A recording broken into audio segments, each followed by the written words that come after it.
Assalamualaikum warahmatullahi wabarakatuh. Innal hamdalillah nahmaduhu ta'ala wa nasta'inuhu wa nastaghfiruh wa na'udzu billahi min shururi anfusina wa min sayyiati a'malina may yahdihillahu fala mudilla lahu wa may yudlilhu fala hadiyalah. Asyhadu an la ilaha illallah wahdahu la syarika lah wa asyhadu anna Muhammadan abduhu wa rasuluh.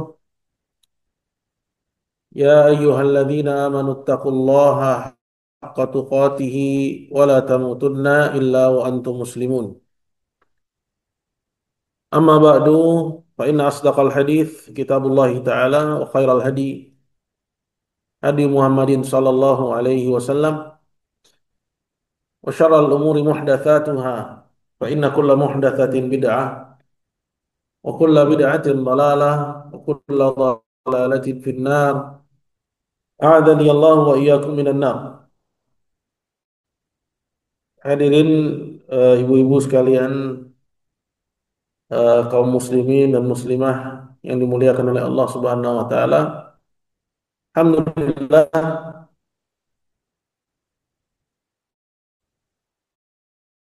puji syukur kita senantiasa panjatkan kehadirat Allah junjungan kita Nabi besar Muhammad sallallahu alaihi wasallam serta keluarga dan para sahabatnya dan kaum muslimin yang mengikuti jejak langkah sunnah. Pada kesempatan di malam waktu tanah air, kita akan membahas suatu kitab yang baru dari rangkaian pelajaran-pelajaran yang telah kita bahas melalui kajian Saung Ukhuwah Muslimah Amerika dan Kanada ini. Dan sebagaimana yang telah kita bahwa pembahasan kita insya Allah kita akan bahas kitab Minhajul Muslim. Minhaj itu artinya jalan hidup atau biasa disebut juga dengan thariqah atau metode hidup yang ditempuh oleh seorang muslim. Tentunya sesuai yang dituntunkan dalam Alkitab dan juga sunnah Nabi kita Muhammad Sallallahu Alaihi Wasallam. Ibu-ibu sekalian dimuliakan Allah, sebelum kita memulai kajian kita, saya ingin mengabarkan juga bahwa eh, kajian ini juga dihadiri oleh para santri dan juga pengurus di Pondok Pesantren Tahfidz Sahabat Teladan. Ya tujuannya tiada lain adalah mata-mata agar manfaatnya menjadi lebih besar, lebih lagi bahwa yang akan dibahas adalah hal-hal yang berkaitan dengan persoalan-persoalan hidup kita sebagai seorang muslim. Nah, kitab ini bagaimana tadi telah disebutkan dia ditulis oleh seorang ulama yang belum lama juga beliau wafat dan tinggal di Madinah dan menjadi pengajar tetap Masjid Nabawi, yaitu Syekh Abu Bakar Jabir Al-Jazairi atau yang lebih dikenal dengan Syekh Abu Bakar Al-Jazairi. Nah, di antara karya beliau yang cukup dikenal adalah kitab kita ini, kitab Minhajul Muslim. Nah, beliau sendiri untuk saat ini beliau telah wafat, ya, wafat pada tahun 2018 dalam usianya yang ke-97 tahun. Nah, kitab ini sebagaimana pada judulnya, dia akan membahas 7 topik besar, ya, 7 topik besar. Jadi saya kemarin dikirimi oleh ya Ummu Ammar ini kitab terjemahan, ada 3 nuskah yang diterbitkan oleh penerbit Darul Haq. Nah, ini cetakannya eksklusif dengan hardcover Dan di sampulnya bertuliskan 7 persoalan besar dalam satu kitab. Yaitu akidah, kemudian yang kedua ibadah, ada akhlak, ada juga muamalah, itu hukum interaksi, ada juga hal yang berkaitan dengan pernikahan dan rumah tangga, hukum waris, hukum pidana dan peradilan Islam. Di versi bahasa Indonesianya, buku ini diterjemahkan sampai 975 halaman, hampir 1.000 halaman. Jadi lumayan tebal banget. Kalau ya ketiban buku ini lumayan puyeng gitu, karena bukunya berat sekali. Hampir 2 kilo. Adapun pada versi bahasa Arabnya itu nggak sampai 500. Ya, al-muhim intinya bahwa kita akan membahas 7 persoalan besar ini yang akan diawali dengan pembahasan seputar akidah yang pertama kali. Nah, untuk pembahasan seputar akidah sendiri, ini cakupannya cukup banyak, itu sampai 16 pasal. Ya, 16 dan bahkan 17. Ya, dari beriman kepada Allah, itu mencakup beriman kepada rububiyah, beriman kepada uluhiyah,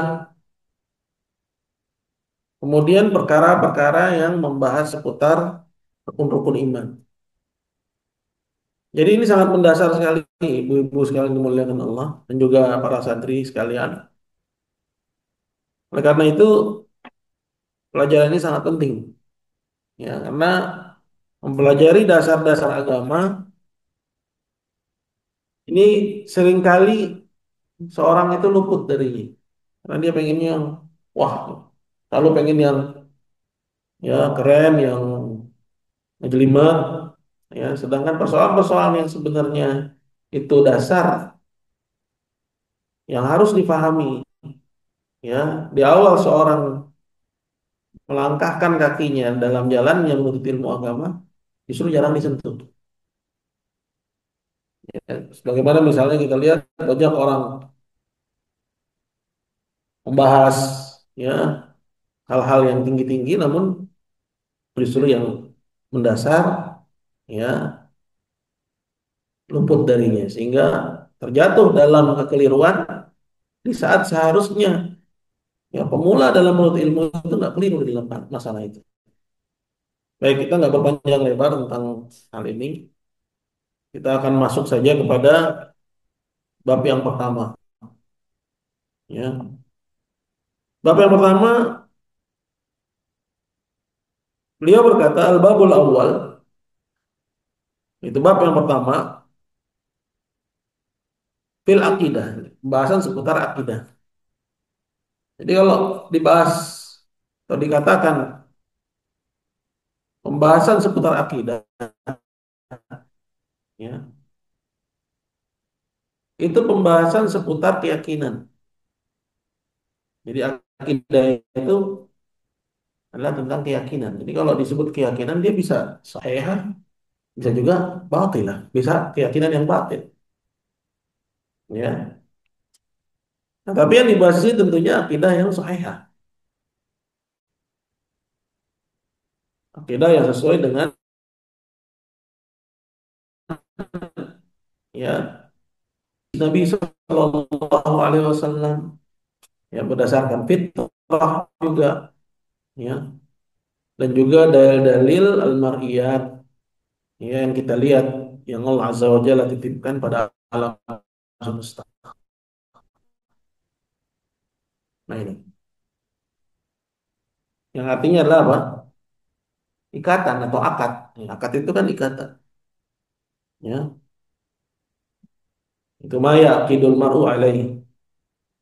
Itu perkara yang seorang ikat dirinya dengannya. Ya, makanya kalau disenggol, marah. Ya, mau itu akidah yang sahih, mau itu akidah yang batilah. Kalau dia disenggol, marah dia. Sudah sampai sini. Nah, jadi penyebutan akidah itu umum, ya. Oleh karena itu kita dengar ya akidah Maturidiyah, akidah Jahmiyah, ya, akidah Mu'tazilah disebut akidah, ya. Atau bahkan di luar Islam disebut, kalau di luar Islam nggak disebut akidah, disebut iman, keimanan Kristiani itu akidah. Jelas ya. Jadi akidah ini ya cakupannya luas. Namun yang dibahas di sini adalah akidah yang sahih tentunya. Di sini penulis akan menyebutkan bukti-buktinya. Baik, kita akan masuk dulu kepada pasal yang pertama, yaitu pasal al-imanu billahi ta'ala, tentang keimanan kepada Allah Subhanahu wa taala. Ya, ini keimanan yang paling pokok adalah keimanan kepada Allah. Dan dia adalah pintu hidayah bagi semua orang dan bagi semua para pencari Tuhan. Ya, nggak di barat, nggak di timur, ya, lagi di zaman sekarang. Ya, banyak anak-anak muda lahir dari masyarakat Muslim, namun nggak percaya Tuhan. Apakah dia nggak percaya Tuhan atau dia menganggap semua agama benar? Dia nggak berkeyakinan dengan satupun dari agama yang ada. Ya. Bahkan dia tidak menganggap persoalan agama itu sebagai hal yang penting. Ya, tidak menempatkannya sebagai prioritas utama. Padahal ya, benar lurusnya seseorang itu tergantung benar lurusnya akidah. Saat membangun masyarakat Madinah yang pertama kali dipegang itu akidahnya. Yang pertama kali diluruskan itu akidahnya. Ya, dibandingkan persoalan-persoalan yang lain. Atau bahkan sebelum perkara agama-agama yang lain, ya, dari ibadah atau sholat, yang duluan diluruskan oleh Nabi Shallallahu Alaihi Wasallam itu persoalan akidah. Ya, kalau kita lihat kapan diwajibkannya sholat, pada tahun keberapa? Tahun 10, tahun 10 kenabian. Harus menunggu 10 tahun untuk menanamkan tauhid, ya, akidah yang sahihah sebelum diperintahkan untuk sholat. Ya, ini menunjukkan akan pentingnya persoalan ini. Baik. Jadi pasal yang pertama adalah imanu billahi ta'ala. Berkata beliau, qala hadzal faslu min akhtari hadhil fusuli sya'nan wa a'dhamuha qadaran. Beliau berkata bahwa pasal ini merupakan pasal yang paling penting, ya, kedudukannya dan yang paling agung nilainya. Id hayatul muslim kulluha taduru alaih. Karena kehidupan muslim itu bermuara kepadanya. Semua kehidupan seorang muslim itu bermuara kepada persoalan keimanan kepada Allah Subhanahu wa taala. Dari tidur sampai tidur lagi, ya, dalam urusan yang besar, mengurus negara sampai mengurus diri sendiri, itu semuanya berkisar dan berputar kepada poros, yaitu akidahnya. Berputar kepada akidahnya, ya. Dalam bekerja, mencari maisha, mengurus rumah tangga, mendidik anak, semua kembali poros dan muaranya adalah apa? Adalah akidahnya, keimanannya kepada Allah Subhanahu wa taala. Qala wa tatakayyaf bihasabih. Ya. Dan kehidupan seorang muslim itu harus mencocokkan, ya, pasang surutnya dicocokkan kepada akidahnya. Bahwa akidahnya inilah yang harus dia pegang, ya, sebagai pedoman, bukan akidahnya yang mengikuti seleranya, ya. Tapi dirinya lah yang harus, ya, Selalu dia bina untuk senantiasa tidak keluar dari ya keimanannya kepada Allah Subhanahu wa taala. Bahwa aslul usul, maka perkara keimanan kepada Allah ini merupakan pokok dari semua pondasi. Ya.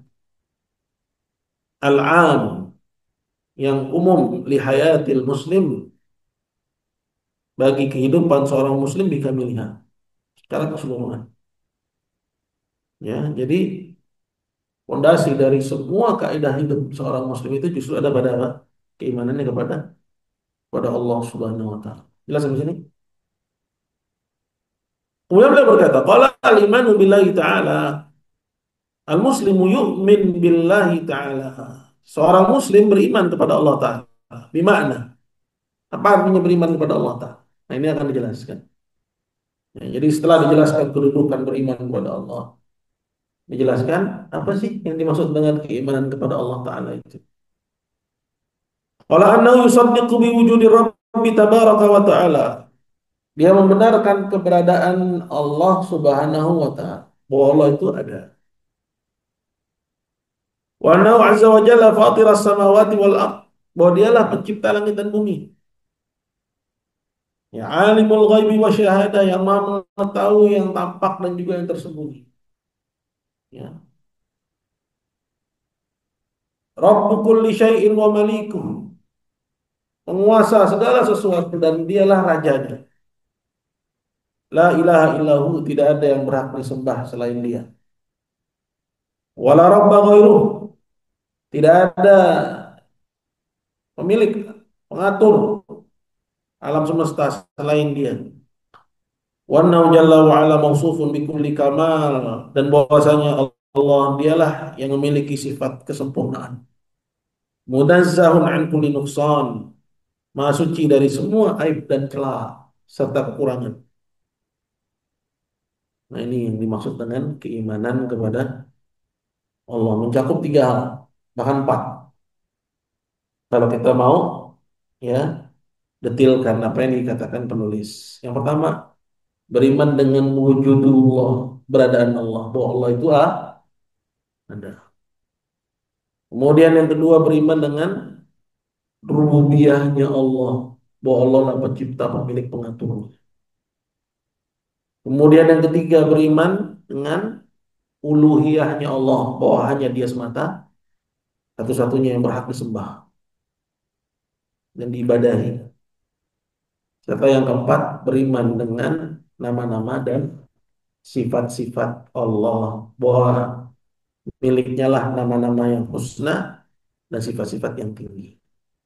Ini empat. Ya. Jadi ada empat ya pondasi keimanan kepada Allah. Nah, ini nanti akan dibahas ya satu persatu. Ya, namun sebelum penulis membahasnya, ya keimanan tentang wujudullah, ya rububiyahnya Allah, uluhiyahnya Allah, nama dan sifatnya Allah. Beliau mau masuk dulu ya kepada apa yang menjadi dalil ya akan keharusan beriman kepada Allah pada empat persoalan ini. Beliau berkata, "Wa dzalika li hidayatillahi ta'ala lahu qabla kulli syai'in." Ya. Seorang muslim wajib mengimani ya kepada Allah dalam empat aspek ini. Ya. Alasan yang pertama ya yaitu Allah bukakan buat dia pintu hidayah kepada itu. Jadi kenapa dia bisa beriman? Allah yang bukakan untuk dia bisa ya mengimani empat hal ini. Artinya ini kan sifatnya teori, tapi nggak semua orang harus melalui jalan teori, loh, Pak. Ya, keimanan kepada ya empat aspek dalam keimanan kepada Allah. Karena dia sifatnya fitri. Ya, hatta dalam persoalan uluhiyah pun juga ya kalau seorang itu dibiarkan tanpa dirusak fitrahnya. Fitrahnya akan membimbing dia untuk hanya menyembah Allah. Fitrahnya akan membimbing dia hanya untuk menyembah Allah Subhanahu wa taala. Gitu. Jadi ini alasan yang pertama. Ya. Kita beriman dengan perkara ini semua karena memang Allah yang memberi kita hidayah. Ini hidayatillahi lahu qabla kulli syai'. Tsumma lil adillatin naqliyah wal aqliyah al atiyah. Kemudian yang kedua berdasarkan dalil-dalil nakli yang sumbernya adalah penukilan itu Alkitab dan Sunnah, ya, dan juga dalil-dalil akli berdasarkan akal sehat. Bahwa orang yang akalnya sehat akan akalnya itu akan mengiring dia untuk mengimani bahwa rohnya, ya, maha tunggal, ya, berkuasa atas segala sesuatu. Dialah satu-satunya yang berhak disembah dan dia adalah zat yang maha sempurna. Akalnya akan mengiring dia di sana. Ya. Tapi kalau akalnya itu sehat, ya. Dari sini kita ketahui bahwa banyak orang yang nggak berakal sehat. Ketika dia nyembah, ya, selain Allah dari jin, ya, yang dia sembah, kuburan, ya, wali, arwah, leluhur, ya, patung, ya, dan seterusnya. Baik. Adapun dalil nakli, ya tadi sudah disebutkan apa yang dimaksud dengan dalil nakli. Apa dalil nakli itu? Yang sumbernya adalah penukilan. Ya. Nah, dalil yang bersumbernya penukilan itu ada dua. Ada kitabullah dan ada sunnah Rasulullah Sallallahu Alaihi Wasallam. Qala ikhbaru ta'ala binafsihi an wujudihi. Bahwa Allah itu ada karena memang Allah yang ngasih tahu bahwa dirinya itu ada. Ya. Wa an rububiyatihi lil khalqi. Dan juga dia yang mengabarkan akan rububiyahnya.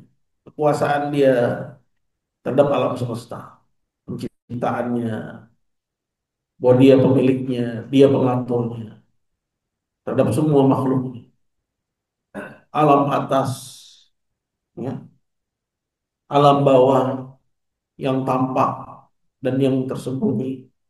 Yang bisa dilihat dengan mata telanjang. Atau harus menggunakan alat. Ya. Dari semua ciptaan yang kita tahu atau yang belum kita tahu. Bahwa dialah penciptanya, dia pemiliknya, dia mengaturnya. Tidak ada sekutu baginya. Wa an asma'i wa sifati. Dan juga dia mengabarkan tentang ini nama-namanya, ini sifat-sifatnya. Artinya apa? Ya, untuk mengenal Tuhan, ya, sebenarnya bukan persoalan yang susah. Ya, ini buat anak-anak muda yang katanya masih mencari Tuhan. Ya, padahal di rumahnya ada mushaf Al-Quran, ada terjemahan. Padahal Allah sudah ngabarin, sudah ngasih tahu, ya, tentang dirinya dalam Al-Quran. Ya, hingga kita dapati anak muda lebih suka baca bukunya Karl Marx, misalnya. Semua awalnya cuma pengen keren-kerenan. Awalnya tuh kayak keren-kerenan, ya, sehingga akhirnya tersesat jauh, ya, dari jalan yang lurus. Wadzalika fi kitabil al-karim. Di mana Allah mengabarkan tentang dirinya, akan keberadaannya, akan rububiyahnya, akan asma wa sifatnya dalam Al-Quran.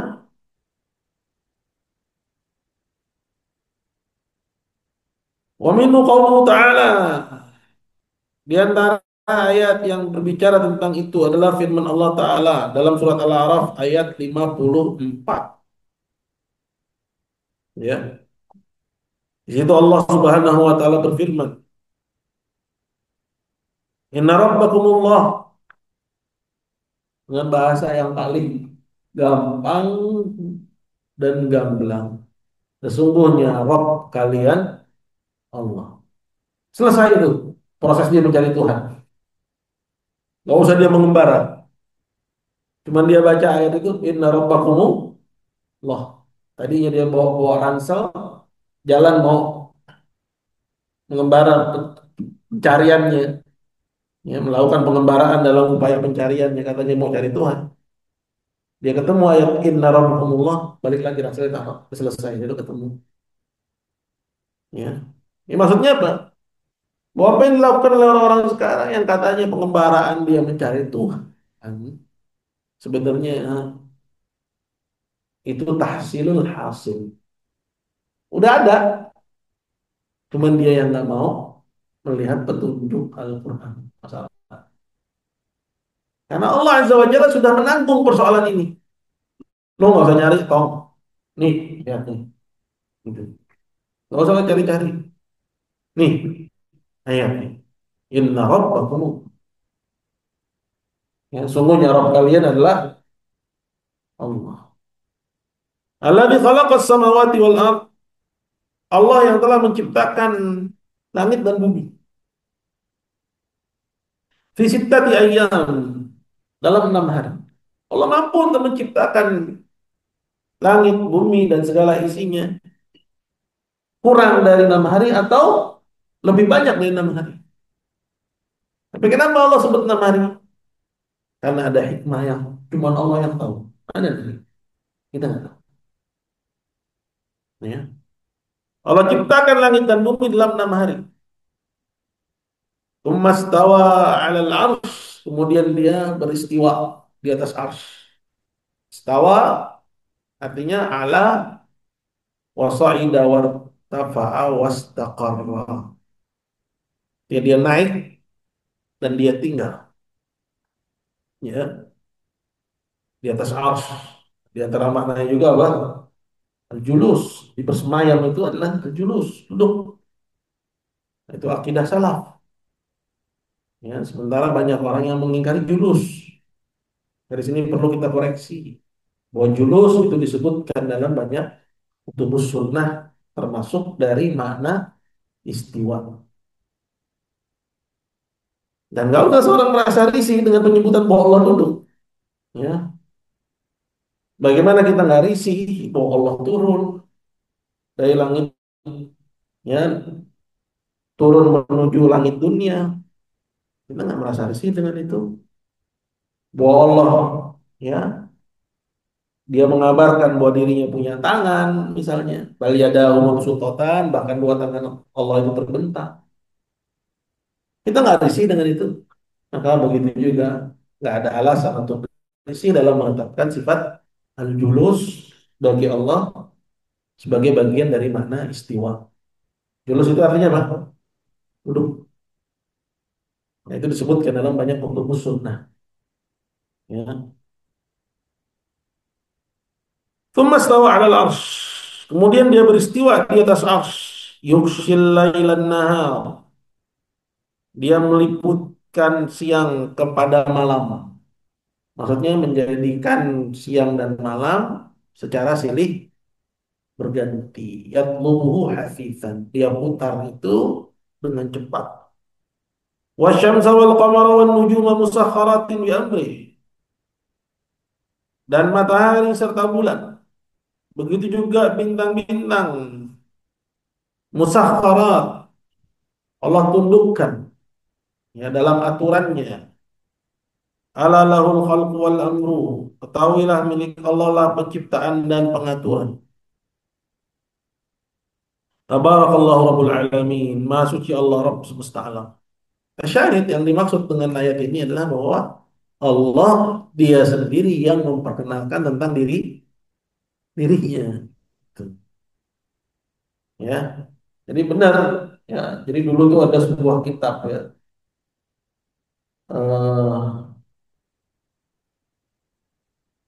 yang judulnya, ya,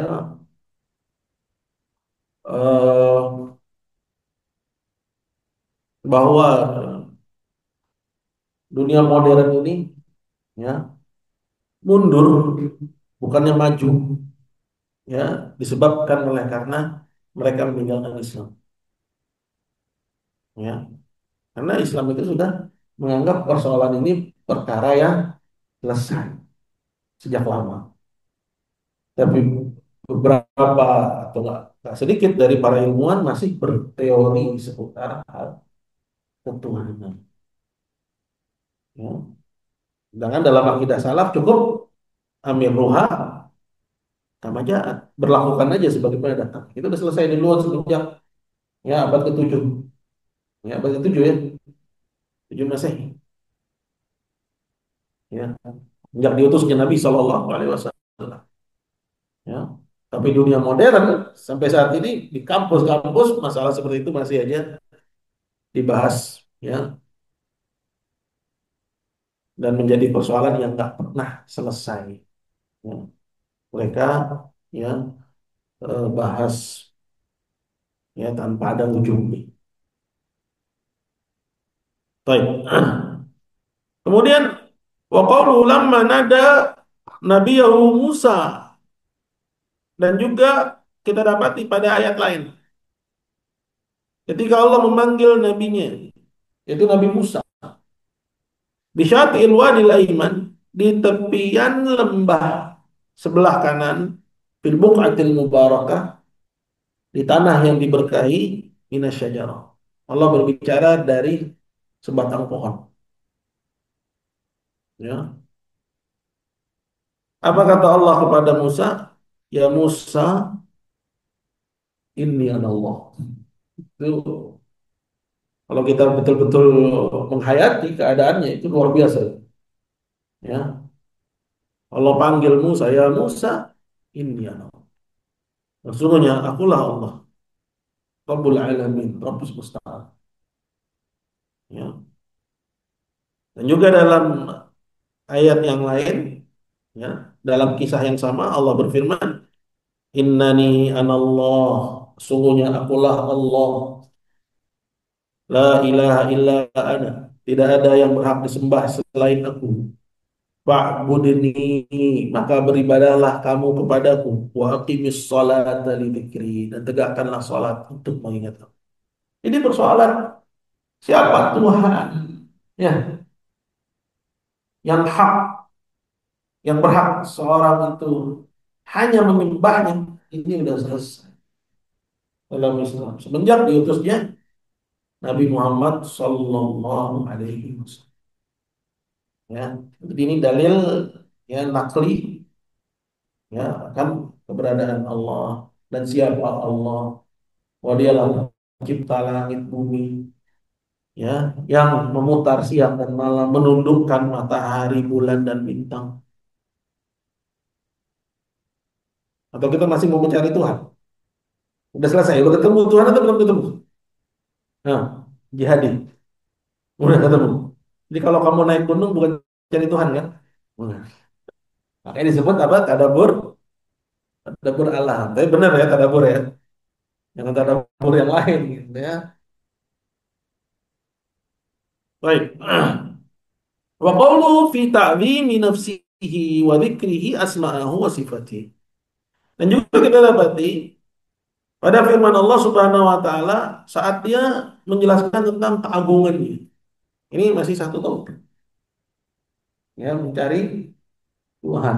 Oh, persoalan mencari Tuhan kita sudah nemu, udah dapat ya, tanpa harus susah payah. Allah yang nanggung penjelasannya dalam Al-Quran.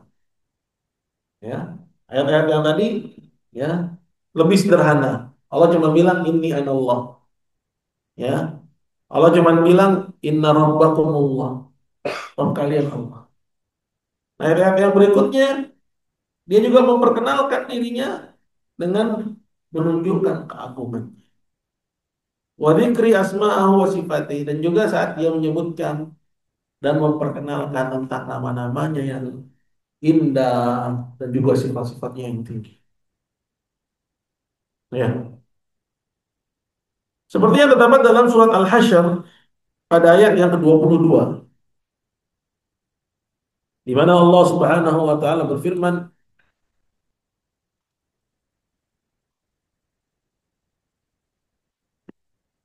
"Wallahu alladzi la ilaha illahu." Dialah Allah yang tidak ada satupun yang berhak disembah selain Dia. Alimul ghaibi wasyahadah.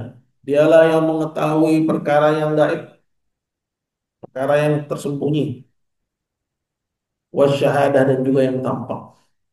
Jadi yang tampak dan yang tersembunyi itu bagi Allah sama. Bagi kita sama apa beda? Kita tahu ada berapa duit di kantong Anda nggak? Nggak tahu kan?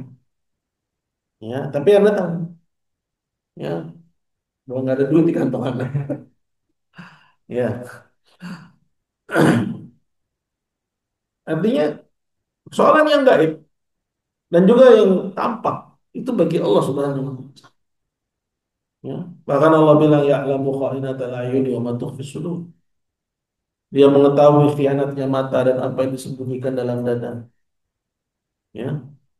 Qul in tubdu ma fi anfusikum aw tukhfuhu ya'lamu Allah. Katakanlah apakah kamu tampakkan apa yang ada dalam dada atau kamu sembunyikan? Allah tahu. Allah tahu. Ya, bahwa Allah mengetahui yang tampak dan juga yang tersembunyi. Alimul ghaibi wasyahada. War-Rahmanur Rahim, dan dialah zat yang maha pemurah lagi maha penyayang. Ya, pemurah kepada semua hambanya. Yang mukmin dapat, yang kafir juga dikasih makan sama Allah. Kasih makan. Kasih pasangan sama Allah. Kasih pasangan. Kasih anak sama Allah. Kasih. Semua dapat. Ya, manusia, hewan semua juga dapat rahmat dan kasih sayang Allah SWT. Ya. Itu diambil dari makna nama dia Ar-Rahman. Ya, yaitu yang terkandung di dalam nama itu rahmat Allah yang penuh. Sedangkan dari nama dia Ar-Rahim, ya, ini nama untuk rahmatnya yang khusus yang hanya dia berikan kepada orang yang beriman. Dan makanya dalam Al-Quran Allah bilang wa kana bil mu'minina rahiman. Allah kepada orang yang beriman rahim. Nah, rahmat Allah kepada orang beriman ini, ya, kadang bisa jadi berupa ditahan darinya, ya, apa yang dia minta dari kebahagiaan ini. Karena Allah tahu kalau dikasih mencelakakan.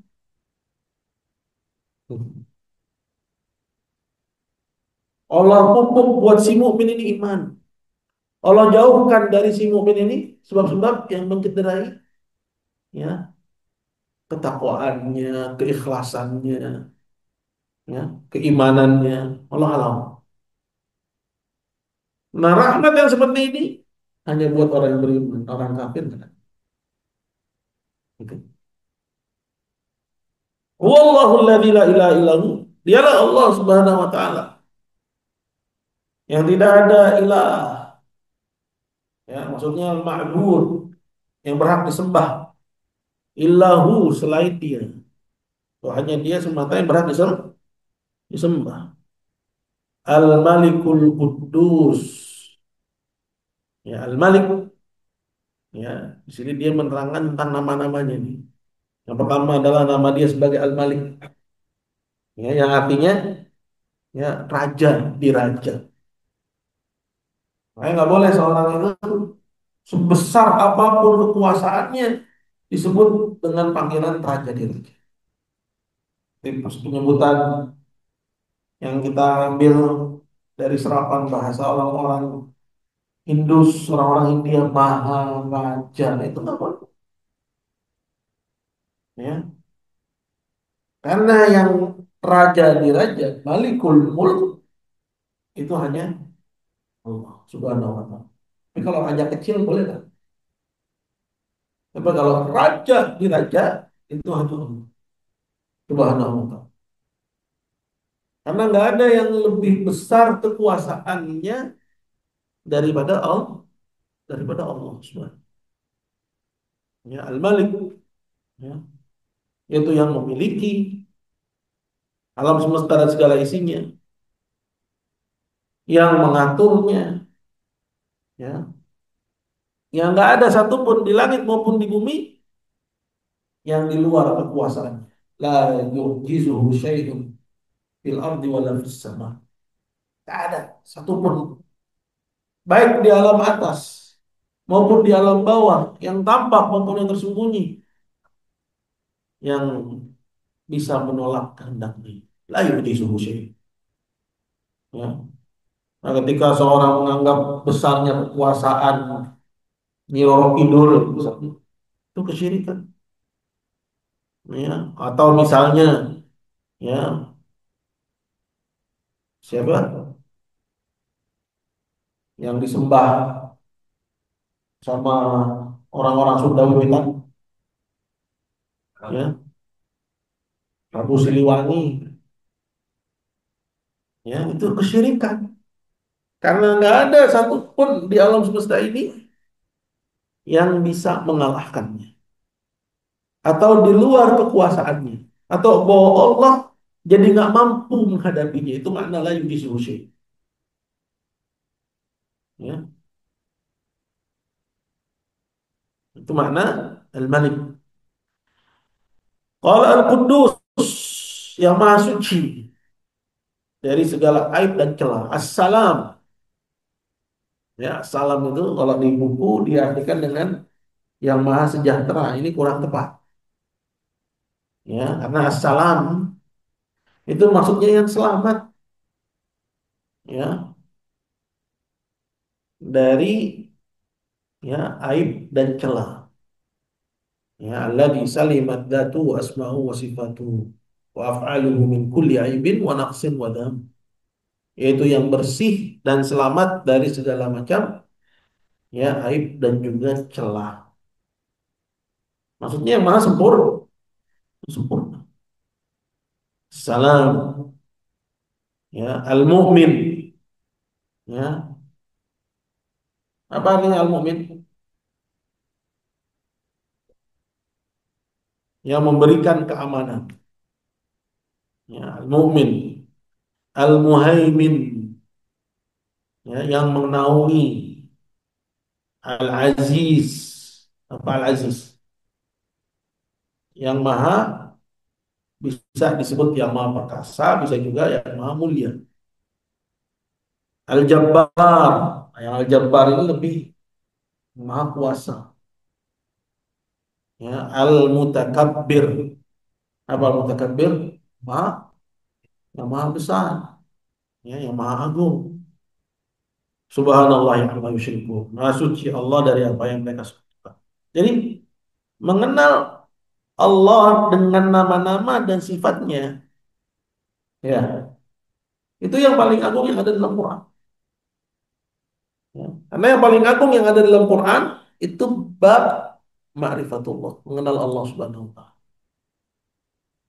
Ya, siapa Rabb kita, bagaimana perbuatannya, apa aja sih nama-namanya, apa aja sifat-sifatnya, ya, nama-namanya yang indah, sifat-sifatnya yang tinggi, perbuatan-perbuatannya yang berkisar antara karunia atau keadilan. Nggak ada terdapat dalam perbuatannya sedikit pun dari berbalik. Kalau dia beri kepada kamu kenikmatan, itu karena karunia-Nya. Kalau satu hari kenikmatan itu dicabut, itu karena keadilannya.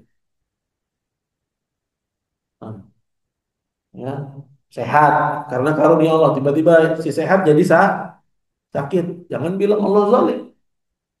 Tapi Allah itu bersumber kepada keadilannya. Maka seorang mukmin dituntut untuk ketika dia dapat musibah tetap berbaik sangka kepada Allah Subhanahu wa taala. Oh, ini mungkin karena dosa-dosa saya. Itu, ya. Oh, mungkin ini karena saya pernah menzalimi orang sehingga Allah hukum saya, ya, sehingga nggak keluar dari lisannya kecuali ucapan yang baik, ya. Maka dia bilang alhamdulillah ala kulli hal. Ya, apapun keadaannya, alhamdulillah segala puji bagi Allah. Ya, hukuman di dunia masih lebih ringan daripada hukuman di akhirat, alhamdulillah. Itu. Begitu akhlak seorang muslim. Nah, ini bisa tercermin kapan? Ketika dia mengenal Allah Subhanahu wa taala dengan nama-nama yang indah, nama-namanya yang indah, sifat-sifatnya yang tinggi. Dan perbuatannya yang berkisar antara apa? Karunia dan keadilan. Bahwa ada satu pun dari perbuatannya yang mengandung apa? Kezaliman. Baik. Kemudian selanjutnya kata Allah, qala huwallahul khaliqul bari'ul musawwir. Dialah Allah, sang pencipta. Ini nama. Al-Khaliq, ya, yang maha menciptakan, ya. Al-Bari, ya. Apa Al-Bari? Al-Bari Al-Khaliq juga, ya. Jadi yang menciptakan, ya, makhluknya, ya. Al-Musawwir, yang membentuk rupa, ya. Bahwa dialah yang membentuk rupa kita dalam, ya, perut ibu kita. Dia yang membentuk. Ya, Allah yang musawwir. Ya, artinya yang membentuk rupa. Al-Musawwir. Laul asmaul husna. Miliknya lah nama-namanya yang husna. Al-husna itu artinya balighatun fil husni ghayatun. Sampai kepada puncaknya yang paling tinggi, paling indah. Ya. Sehingga nama Allah itu A'lamun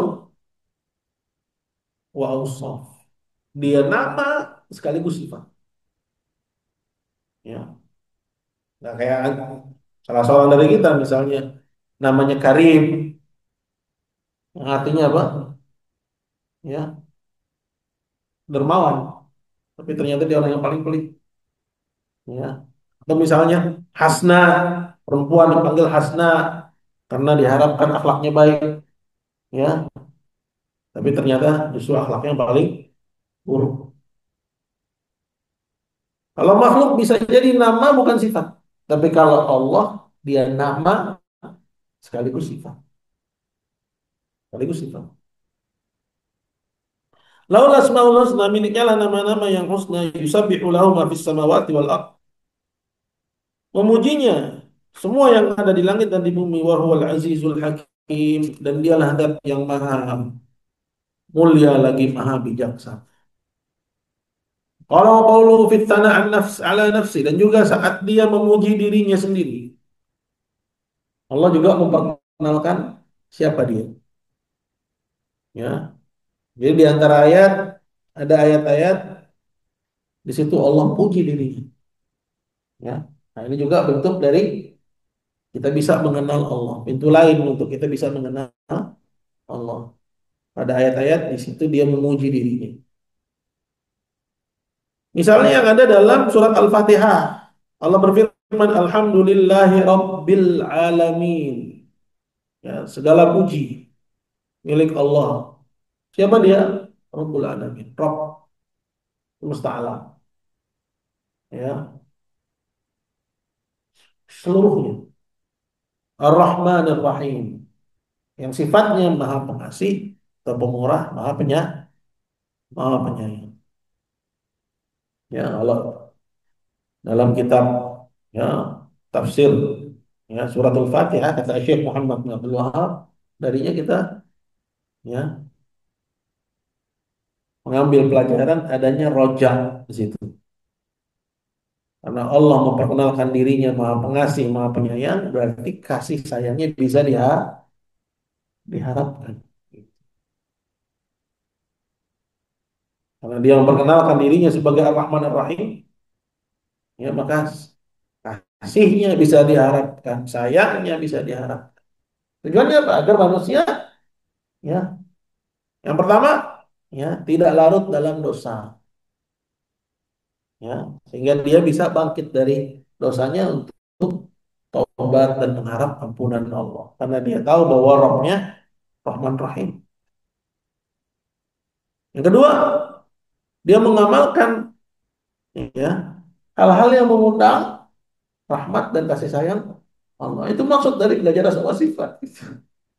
Nggak kayak pada kurikulum SD sekarang. Jadi kalau di kurikulum SD, ya manfaat belajar asma wa sifat agar kita bisa meneladani Allah. Mana yang meneladani Allah?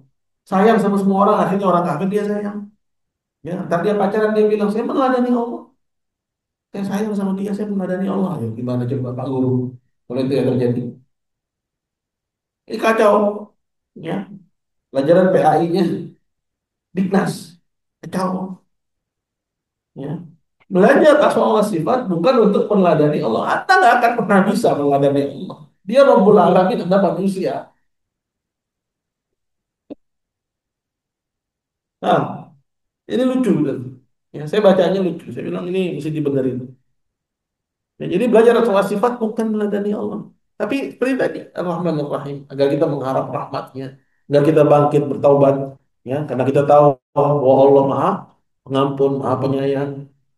Ya. Nah, kita berharap ampunannya, berharap kasih sayangnya. Ya, bukan meladani Allah, akhirnya dia sayang terus sama orang, akhirnya kan senang.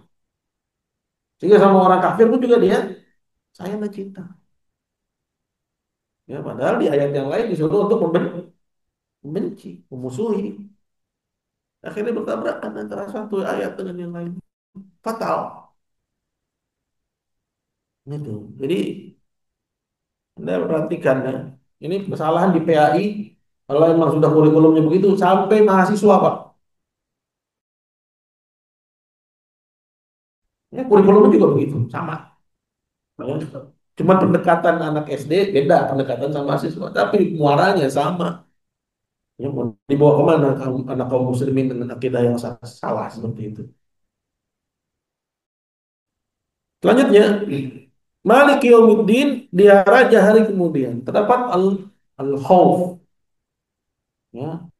Dalam tafsir Al-Fatihah Syekh Muhammad bin Abdul Wahab, beliau mengatakan bahwa pada kalimat Malik Yaumiddin terdapat ya pelajaran untuk kita takut. Karena dia raja hari kemudian. Allah Azza wa Jalla raja semua hari. Tapi pada hari kemudian, maksudnya hari akhir, ya tampaklah bahwa raja-raja kecil ini nggak punya sedikit pun kekuasaan. Bahwa kekuasaan yang sesungguhnya hanya milik Allah Subhanahu wa Ta'ala. Maka hendaknya seorang itu takut bahwa dia akan datang di hari bahwa Allah semata dialah rajanya. Ya, makanya terdapat di situ al-khauf. Qala wa qawlu fi khitabina nahnu al-muslimin. Khitabina nahnu al-muslimin. Begitu juga ketika Allah Subhanahu wa taala berbicara kepada kita umat Islam dalam surat Al-Anbiya ayat 92 kata Allah inna hadhi ummatukum ummatan wahidah. Sesungguhnya ini adalah umat kalian ya, umat yang satu. Wa ana rabbukum dan akulah Rabb kalian. Ya, jadi Allah memperkenalkan dirinya juga saat dia berbicara kepada mukminin. Inna hadhi ummatukum ummatan wahidah. Sesungguhnya ini adalah umat kalian, umat yang satu. Kemudian Allah bilang, wa ana rabbukum dan akulah Rabb kalian. Kurang apa lagi? Kurang jelas apa lagi? Allah jelaskan tentang, Allah terangkan tentang ya siapa Tuhan. Wa ana rabbukum dan akulah Rabb kalian. Maksudnya akulah penciptanya, pemiliknya, pengaturnya. Kamu dan apa yang kamu miliki milik Allah. Kepemilikan kamu itu terbatas. Kau punya rumah, kau punya properti, kau punya kendaraan. Tapi boleh nggak kamu lakukan semena-mena? Oh, rumah-rumah gue, gue mau sewain buat perjudian, oh, urusan gue, rumah gue. Boleh. Emang itu rumah kamu, tapi kamu dan apa yang kamu miliki, semuanya milik Allah. Nah, mobil-mobil gue, gue mau bawa kemana juga urusan gue. Ya, duit-duit gue mau berjudi di Las Vegas, gue mau pelesiran di ya Thailand misalnya, ya, ya suka-suka gua gitu kan. Boleh dia seorang berbicara begitu, nggak muslim, nggak kafir, nggak boleh. Karena kamu dan apa yang kamu miliki semuanya milik Allah Subhanahu Wa Taala. Antum punya bolpen, punya kertas, ya boleh antum hambur-hamburkan, ya nggak boleh. Ya. Semua apa yang kita miliki, hakikatnya kepemilikan kita itu terbatas. Nah, bukan kepemilikan mutlak. Hatta kepada diri kita sendiri. Kita mau lukis-lukis badan kita, apa namanya? Ditato. Ya. Badan-badan gua urusan apa sama lo katanya. Ya, benar emang badan-badan kamu. Tapi nanti kamu akan berhubungan sama yang memberi kamu badan. Ya, kamu apain aja badan kamu. Ya, gitu juga orang yang rokok. Ya, urusan saya yang sakit juga saya, bukan kamu.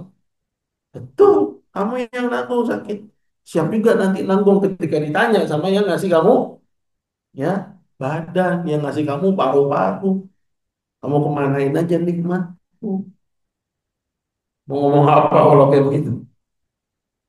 Nah, hendaknya seorang berpikir ke arah sana.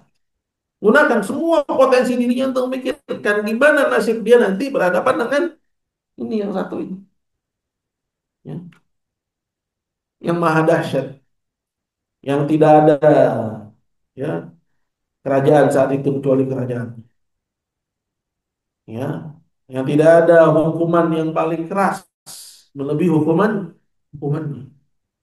Pikirin nasib kamu nanti di sana, ya, bahwa kehidupan ini akan berganti dengan kehidupan yang lain, dunia akan diganti dengan dunia yang lain, bahwa kita semua akan digiring menghadapi hari pengadilan. Di situ Allah turun.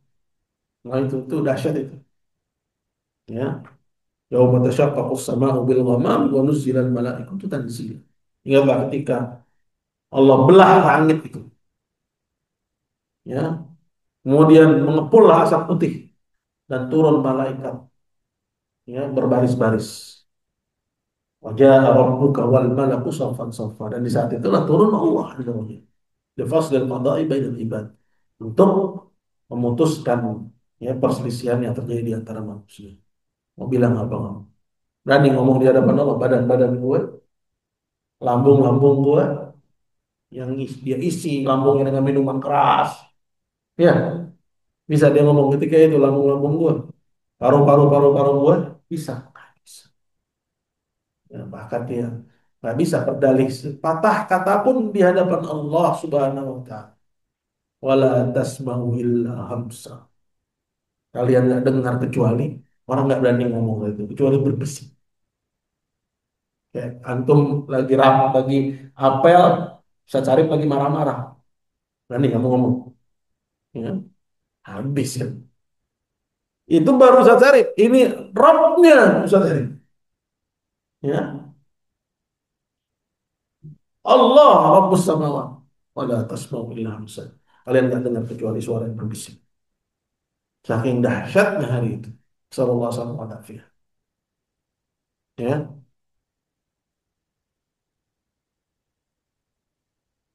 Wa ana rabbukum, dan akulah Rabb kalian, fa'budun. Maksudnya fa'buduni, maka beribadahlah kalian hanya kepadaku. Karena aku Rabb kalian, pencipta kalian, pemilik kalian, pengatur urusan kalian.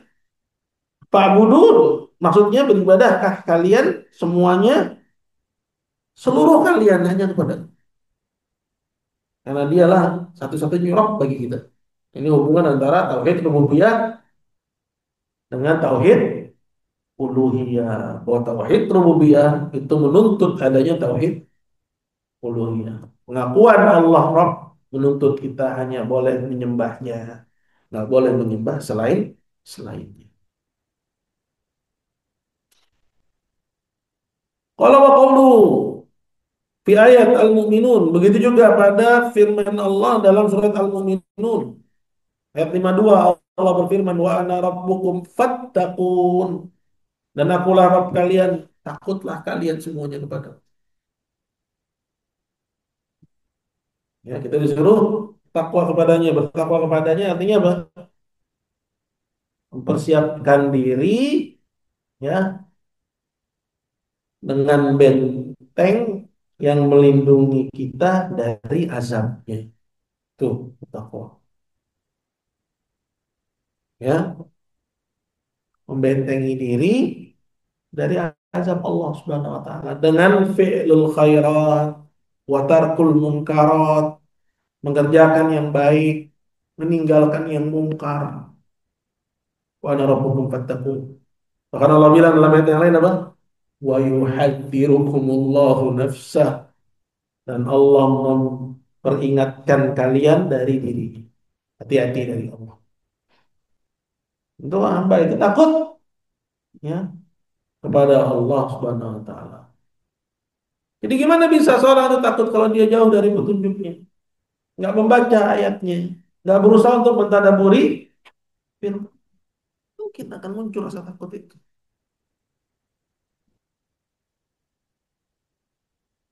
Wa qawlu fi ibtali da'wa wujudi rabbin siwa, dan juga saat Allah Subhanahu wa taala menerangkan batalnya klaim bahwa ada Tuhan selain Allah.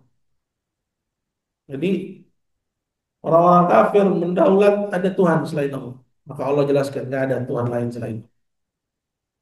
Dalam Al-Quran pada surat Al-Anbiya ayat 22 Allah mengatakan, "Lau kana fima aliyatun illallah."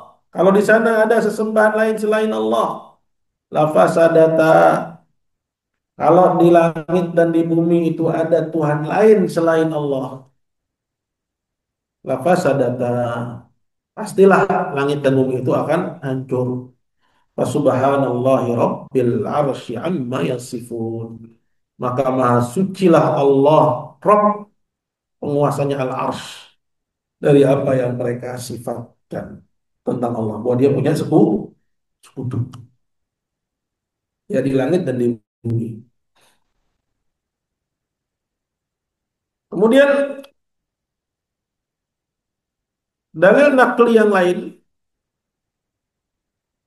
ikhbaru nahwin min mi'atin wa arba'in wa arba'atin wa ishrina alfan. Informasi dari kurang lebih 124.000 ya, nabi dan rasul ya.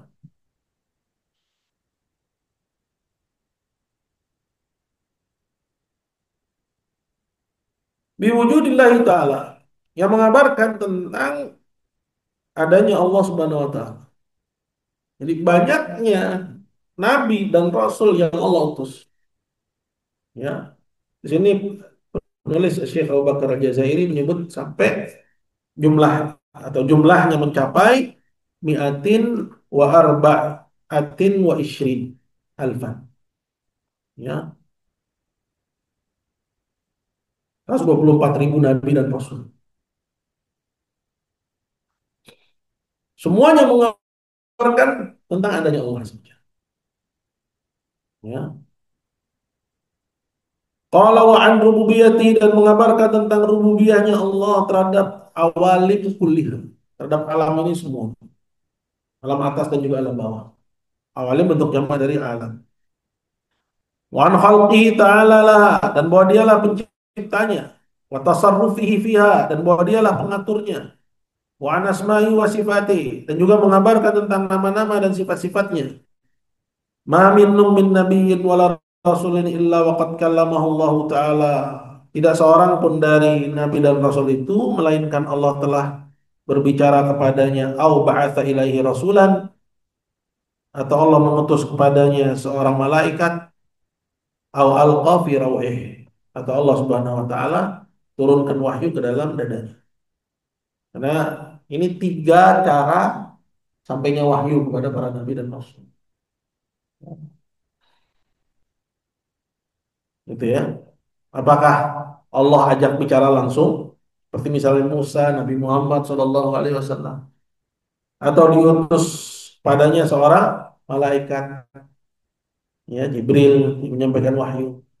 Allah nggak percaya langsung, tapi melalui malaikat, atau diturunkan langsung ke dalam dadanya. Ya, ini cara Allah dalam menyampaikan wahyu. Ada tiga. Ma yajzimu ma'ahu annahu kalamullahi wa wahyuhu ilaihi. Yang mana ini memastikan bahwa itu semua adalah ucapan Allah, wahyu kepada Nabi itu. Wa ikhbaru hadzal adadil kabir. Maka berita yang disampaikan oleh jumlah yang banyak ini, ya 124.000. Min safwatil khalqi, dari hamba-hamba pilihan Allah. Para Nabi, para Rasul, hamba pilihan. Wa khulasatil bashar, dan intisarinya manusia. Ya, dari satu kampung diutus satu orang. Dari satu zaman diutus cuma satu orang. Khulasatul bashar. Yuhilul aqlul bashari takdzibuhu. Takdzibahu. Ya. Akal kita sulit untuk mendustakannya. Kenapa? Karena mengabarkan para nabi. Dan jumlahnya pun juga nggak satu. Terus ada orang sekarang bilang, ya, bahwa alam semesta terjadi karena peristiwa ledakan besar. Big Bang. Kekufuran macam apa? Ya. Menganggap dirinya, ya, pintar hingga melangkahi dan mendustakan wahyu. Yang sebenarnya justru saat akalnya itu sehat, dia beriman kepada Allah. Bahwa manusia ini hasil dari evolusi, berevolusi dari kera. Diajarin di pelajaran-pelajaran dan kurikulum sekolah. Dari suruh beriman dengannya. Kalau kita beriman dengannya, kafar nabi kita kufur kepada Allah Subhanahu. Mau dikemanain ayat penciptaan? Ada, ya, bahwa manusia berasal dari Adam dan Adam dari turab. Ya, mana antas sudah lima khalaq tu biyadai. Apalagi Allah sampai bilang, apa yang menghalangimu wahai Jibril? Hah? Ya, apa yang menghalangimu wahai iblis? Ya, untuk sujud kepada yang aku ciptakan dengan tanganku. Manusia yang pertama. Bagaimana disebutkan dalam hadis syafaat. Ya, ketika datang orang-orang, ya, untuk minta syafaatnya Adam. Apa kata mereka? Anta awwalul bashar. Abul bashar, kamu adalah bapaknya manusia, manusia yang pertama. Kemudian ada manusia di abad 20 yang bilang manusia dari ya mungkin dia. Ya kita mengatakan, alhamdulillah. Ya.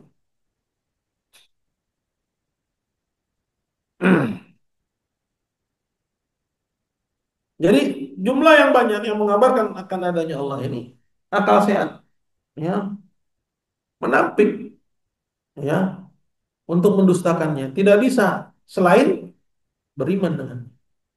Karena yang mengabarkan bukan cuma satu nabi, tapi namun sekian banyak nabi. Kama yuhilu tawatu hadal adad alal kadhib. Sebagaimana jumlah yang banyak ini mustahil mereka, ya, janjian sepakat untuk bikin bikin berita dusta. Mustahil. Ya, jumlahnya banyak. Kemudian di zaman yang berbeda, di negeri yang berbeda, ya. Wa ikhbaru bima lam ya'lamu. Begitu juga berita yang mereka sampaikan tentang apa yang mereka sendiri tidak ketahui. Ini menunjukkan bahwa mereka dapat berita itu melalui jalan wahyu. Wa yatahaqqaqu, kemudian terjadi seperti yang mereka beritakan. Wa yajzimu bi sihhatihi wa yatayaqqanu. Kemudian benar seperti yang mereka beritakan, ya, dan diyakini. Qala wa hum min khiyaril bashar wa adhara. wa atharihim qulub nufusan, mereka adalah sebaik-baik manusia yang paling bersih hatinya. Makanya dipilih. Nah, ketika dia mengabarkan sesuatu, maka hak, maka benar. Ya. Dan dia di antara yang mereka kabarkan tentang wujudullah. Warjaihim ukulan, yang paling benar akalnya, wa asdaqihim hadithan, dan yang paling jujur ucapan. Maka ini sifat-sifat yang ada pada para nabi ini. Tambah lagi jumlahnya yang banyak. Di tempat yang berbeda, di zaman yang berbeda, mengabarkan tentang satu berita yang sama akan adanya Allah. Bahwa dialah pencipta alam semesta, pemiliknya, pengaturnya, ya, raja atas alam atas dan alam bawah, ya. Bahwa dia memiliki nama-nama yang indah, sifat-sifat yang tinggi, bawaannya dia semata yang disembah. Ini menunjukkan ya akan benarnya apa yang mereka bawa dari berita itu, ya. Sehingga tidak ada alasan bagi siapapun untuk ya menolaknya.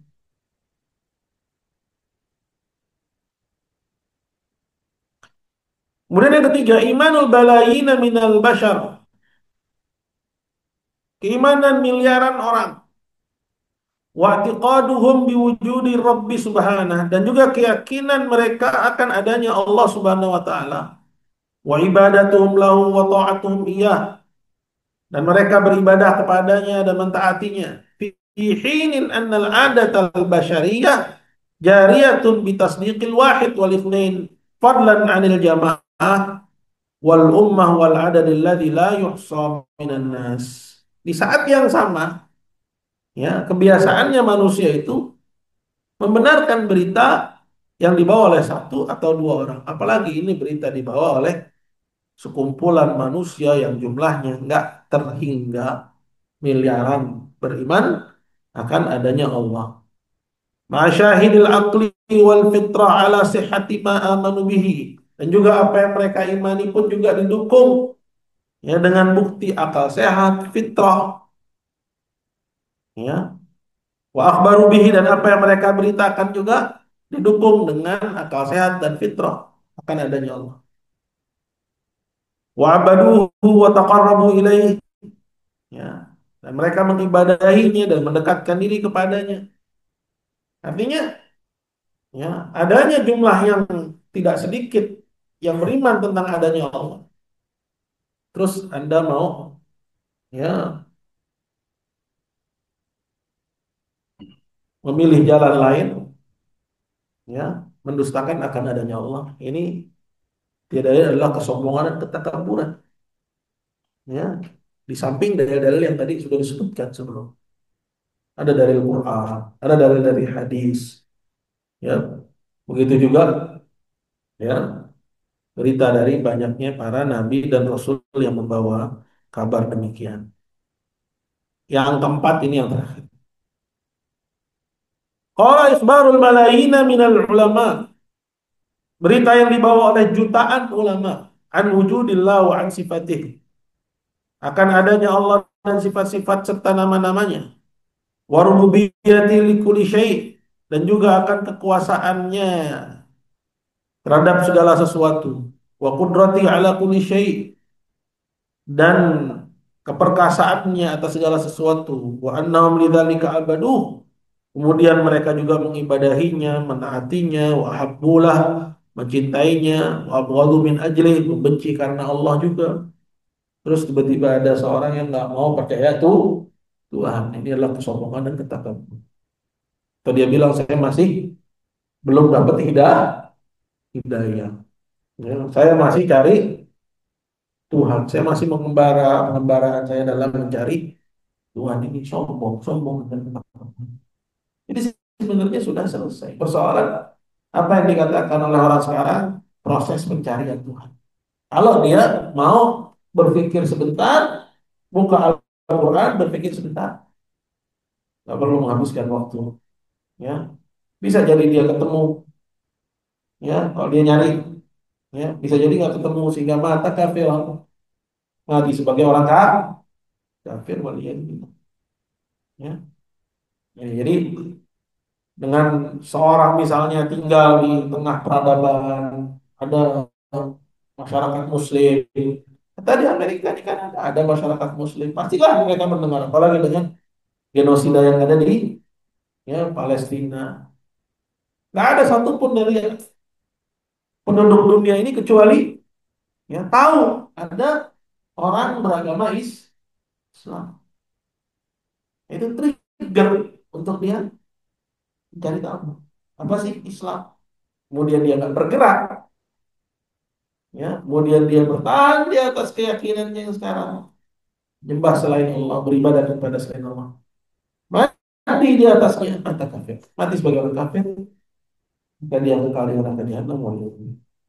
Jadi kita bersyukur bahwa Allah Azza wa Jalla telah tunjuki kita ya untuk mengenal Allah Rabb kita Jalla wa ala. Allah Ta'ala ala wa alam. Baik, ibu-ibu yang dimuliakan Allah, ini subhanallah ya, nggak terasa ada 1 jam 24 menit kalau saya hitung, atau mungkin 20 menit. Jika ada pertanyaan, ya, saya persilahkan. Ya Ustadz, jazakumullahu khairan. Ya Ustadz, jazakumullahu khairan. Materinya cukup panjang dan masih akan berlanjut. Teman-teman sekalian, bila sudah ada yang ingin ditanyakan dari mukaddimah dan penjelasan Ustadz tentang beriman kepada Allah, untuk pembahasan yang pertama, silakan ditanyakan secara langsung.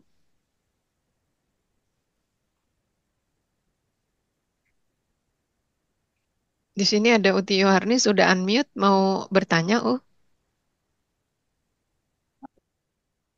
Berarti nggak tahu buka sendiri dia. Oke, iya. Yang lainnya teman-teman?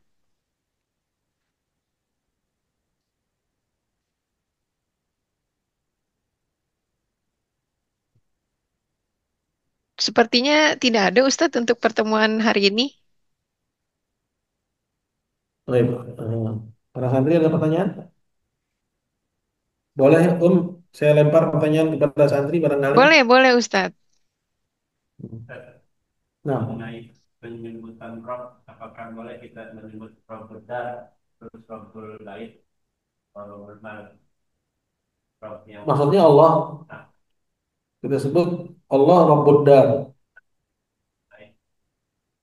Dar itu maksudnya rumah. Rumah itu rumah antum gitu.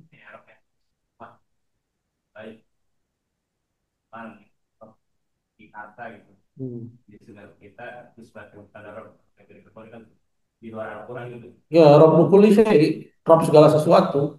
Kemudian kita parsialkan jadi Allah yang memiliki tanah ini. Indonesia ini milik Allah. Boleh aja. Boleh. Tapi Allah bukan hanya pemilik Indonesia, tapi Indonesia dan juga negeri-negeri yang lainnya. Tapi ketika kita khususkan, kita persempit, jadi dia yang miliki Indonesia. Seperti misalnya, ya, ya kemarin itu Menteri BPN, ya Nusron Wahid, apa dia bilang, ya tanah ini milik negara, katanya. Akhirnya kan dia minta maaf kan, karena banyak yang protes. Ya, maksudnya semua tanah di Indonesia ini milik negara. Wah, kacau itu, banyak yang protes itu. Akhirnya dia tarik. Ya, jadi ya alam semesta ini semuanya milik Allah. Boleh untuk kita parsialkan, ya kita katakan Indonesia atau Pulau Jawa ini milik Allah sebagai penekanan. Boleh aja, nggak ada masalah. Allah a'lam. Ada lagi anak. Ini ada satu pertanyaan Ustadz. Boleh, boleh. Ya. Assalamualaikum warahmatullahi wabarakatuh. Ustadz, mohon Masalah. penjelasannya bagaimana apabila di sini dijelaskan eh, kepada seseorang yang misalnya IQ-nya rendah atau maksudnya orang yang sulit untuk menerima ilmu bukan karena tidak mau tapi karena kondisi orang tersebut. Bagaimana memahamkan kepada anak tersebut misalnya keberadaan Allah ini tapi sulit menyampaikan misalnya ayat-ayat Al-Quran tadi. Apakah ada misalnya cara yang lebih fleksibel atau lebih ringkas untuk memahamkan pada anak yang demikian? Jazakumullahu khairan atas masukan dari Ustadz. Ya, daya tangkap manusia kan memang nggak sama ya.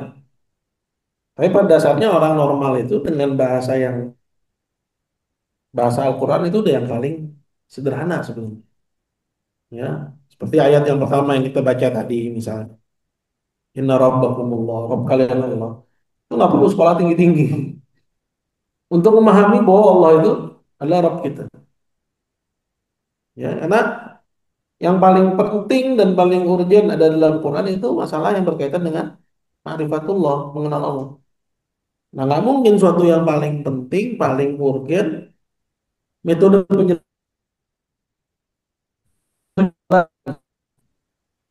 di Indonesia, ya pakai bahasa Indonesia gitu kan. Terus jelas tulisannya, dasarnya hijau, tulisannya putih, di tempat-tempat strategis, ya, ke kanan Jatinegara, ke kiri Otista misalnya. Nggak mungkin yang namanya suatu petunjuk itu sama tuh nggak mungkin. Ya, maka dari itu Al-Quran itu penjelasannya terang, apalagi yang berkaitan dengan ya mengenal Allah. Sehingga dia bisa dipahami oleh orang yang bodoh sekalipun.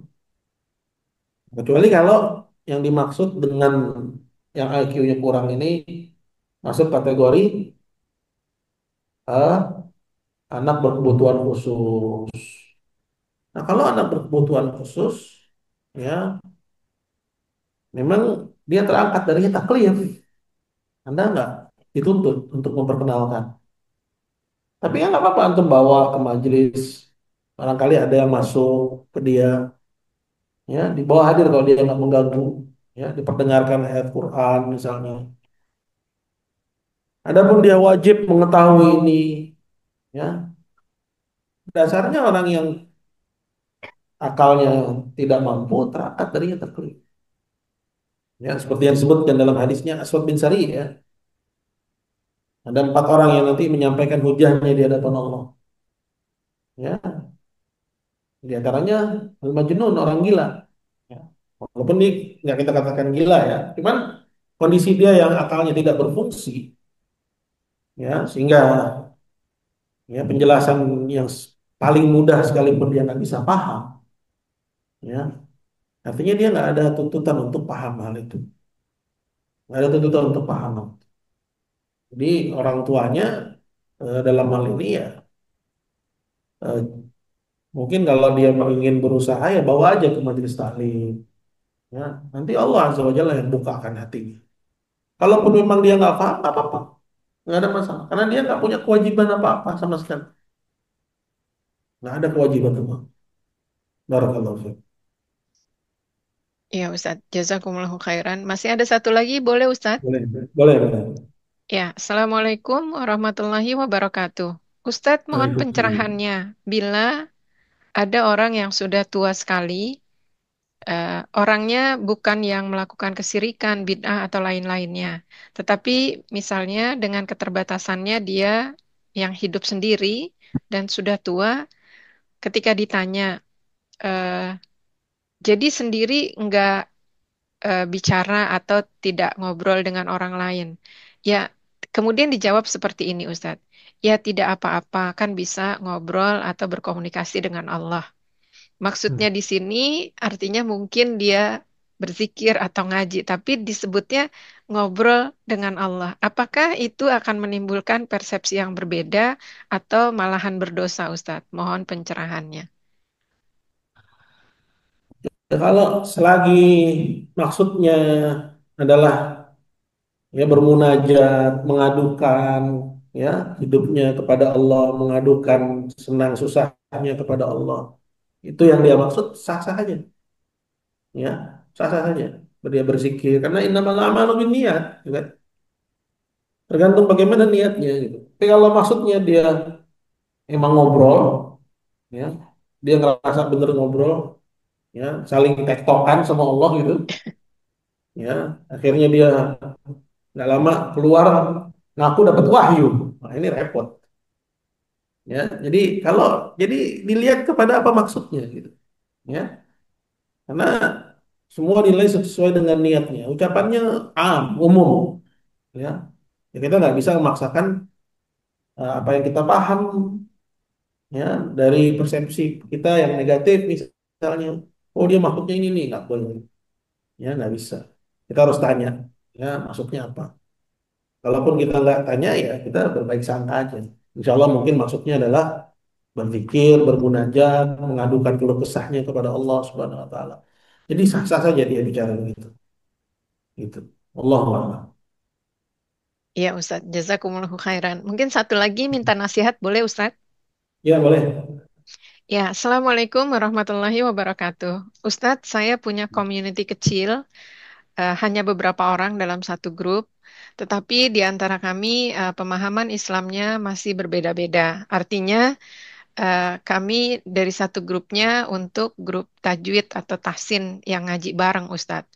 Ketika kita mengobrol, kemudian diingatkan untuk sholat, salah satunya merasa nggak sholat juga nggak apa-apa, selagi kita masih bisa melaksanakan hal-hal yang terbaik dan tidak menyakiti orang lain. Sulit sekali memberitahu bahwa sholat itu wajib dan itulah pembeda antara muslim dan kafir. Bagaimana nasihat Ustadz atas masalah ini? Jazakumullahu khairan. Iya, nah itu. Jadi memang pentingnya kita menuntut ilmu. Ya, nggak bisa seorang itu dalam beragama hanya berdasarkan perasaan. Ya, kebanyakan orang yang mereka tidak terbimbing dalam mencari ilmu agama atau belajar agama, dia ngerasa bahwa agama ini hanya untuk kebaikan sosial. Karena kan yang dia jadikan ukuran tadi kebaikan sosialnya. Sedangkan agama itu bukan hanya sebatas kebaikan sosial. Gitu. Agama itu ketaatan kita kepada Allah. Hatta kebaikan sosial, kalau tidak dilandasi dengan mengharap ganjaran dari Allah, kita nggak dapat apa-apa di akhir. Jadi poinnya, Anda rasa sudah dapat ya. Anda sopan santun, ada si kafir sopan santun. Apakah sopan santun Anda sama si kafir sama? Beda. Anda bakti kepada orang tua, si kafir juga bakti semua orang tua. Tapi bakti Anda dengan si kafir beda. Anda bakti Anda mengharapkan ganjaran dari Allah. Si kafir tidak mengharapkan ganjaran dari Allah Subhanahu Wa Taala. Gitu. Jadi bukan hanya sebatas ya kesalehan sosial. Agama itu bukan sebatas kesalehan sosial. Karena kalau agama itu hanya sebatas kesalehan sosial, Allah nggak perlu mengutus Nabi, nggak perlu mengutus Rasul, nggak perlu menurunkan kitab. Orang-orang kafir tahu bahwa zina itu buruk. Sebelum Allah jelasin dalam ya kitab suci yang dia turunkan, Tauratnya, Zaburnya, Injilnya, Quran. Sudah tahu manusia bahwa zina itu buruk. Karena buruknya zina diketahui secara fitrah. Itu. Begitu juga bakti, wujud rasa syukur, terima kasih kepada orang yang berbuat baik. Ya. Nilai ini nilai universal yang nggak butuh, ya, nggak butuh harus ada penjelasan dulu. Nggak harus ada Allah turunin kitab dulu. Ya. Bukti yang kita dapati hewan ketika kita berbuat baik padanya. Dan sekarang banyak tuh kita lihat ada apa namanya, misalnya para nelayan ngebantuin hewan dari jamur yang menyerang tubuhnya. Akhirnya dia berterima kasih, dia kirim ubur-ubur. Hewan tahu terima kasih. Yang paling gampang misalnya ya anjing ya yang dianggap sebagai binatang paling setia. Setia sama Tuhan. Tahu berterima kasih. Jadi persoalan nilai-nilai universal itu bahkan hewan pun tahu. Soal kesalehan sosial ya kebanyakan yang nggak butuh kepada harus dijelasin dulu dengan diturunkannya kitab atau diutusnya Rasul. Atau buruknya zina, atau buruknya liwat, homoseksual, ya. Nah, tapi Allah utus dalam rangka menjelaskan ini loh ganjarannya, ini loh pahalanya, ini loh akibatnya. Gitu. Jadi kalau apa-apa kita selalu larikan kepada kebaikan sosial, kesalehan sosial, akhirnya akan berpikir seperti itu. Nggak perlu sholat lah, yang penting kan kita udah berbuat baik sama orang. Nah ini salah paham. Itu kesalahpahaman dia. Nah, jadi ini yang bertanya tolong olah aja dari penjelasan saya, sampaikan dengan bahasa yang paling mudah ke dia. Allahu a'lam.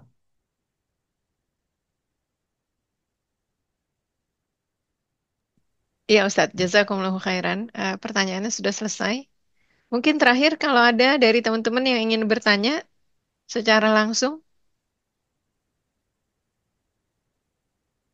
sepertinya tidak ada Ustadz. Mungkin Ustadz bisa Ya, memberikan kata penutup dan sekaligus menutup majelisnya. Jazakumullahu khairan Ustadz. ya baik.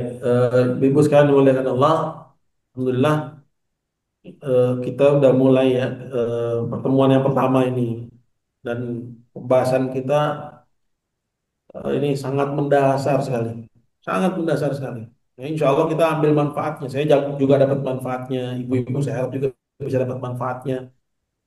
Ya, nah guru yang mengajar itu dia duluan yang mendapat manfaat dari ilmu yang diajarkan sebelum ya audiensnya. Ya, jadi eh, tetap semangat, jangan lihat panjangnya perjalanan, bukunya tebal karena kita udah melewati banyak kitab, alhamdulillah. Ya, insya Allah kita niatin untuk ya thalabul ilm, untuk cari ilmu agama. Semoga dengannya Allah Jalla wa'ala mudahkan ya semuanya buat kita. Tentunya yang baik-baik dan dijauhkan dari semua yang buruk. Amin. Itu aja yang bisa saya sampaikan pada kesempatan ini. Eh, Kurang lebihnya saya mohon maaf. Kita akhiri subhanakallah wa bihamdik. Asyhadu an la ilaha